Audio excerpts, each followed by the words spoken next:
జుట్టు రాలడం, తరచూ నీరసం, అలసట ఇవన్నీ కూడా ప్రోటీన్ డెఫిషియన్సీకి సంకేతాలు. ప్రోటీన్స్ మన బాడీకి బిల్డింగ్ బ్లాక్స్ లాంటివి. స్కిన్, హెయిర్, మజిల్స్, ఇమ్యూనిటీ ఇవన్నీ కూడా ప్రోటీన్తోనే తయారవుతాయి. యావరేజ్గా అడల్ట్కి per day 1 gram protein per KG body వెయిట్కి అవసరం అవుతుంది. సపోజ్ 60 కేజీ వెయిట్ ఉన్న పర్సన్కి 60 గ్రామ్స్ ఆఫ్ ప్రోటీన్ ప్రతిరోజు తీసుకోవాలి. ఈ డైలీ రిక్వైర్మెంట్లో డెఫిషియన్సీ వచ్చినప్పుడు బాడీ దాన్ని ఏదో ఒక రూపంలో చూపిస్తూ ఉంటుంది. Protein sources like eggs, tofu, paneer, non veg, cereals ఇలా ఏది తీసుకుంటున్నా కూడా ప్రోటీన్తో పాటుగా దానిలో నుంచి మీకు వచ్చే రిమైనింగ్ డామినెంట్ న్యూట్రియంట్స్ ఏంటి అని ఒకసారి చెక్ చేసుకొని మన ఇండివిజువల్ హెల్త్కి ఏది సూటబుల్, ఎంత తీసుకోవాలి క్యాలిక్యులేట్ చేసి తీసుకోండి.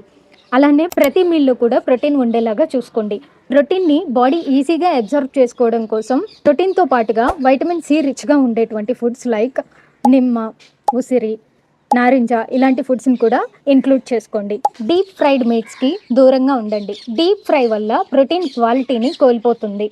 ఎప్పుడైతే బాడీ వెయిట్కి మన రిక్వైర్మెంట్కి సరిపడా ప్రోటీన్ని తీసుకుంటామో ఎనర్జెటిక్గా ఉంటాము. హెయిర్, స్కిన్, నెయిల్స్ ఇవన్నీ కూడా హెల్తీగా ఉంటుంది. మరిన్ని హెల్త్ అండ్ న్యూట్రిషన్ అప్డేట్స్ కోసం stay tune to the channel. Signing off Kavya, nutrition advisor from the Wellsense community. Thank you.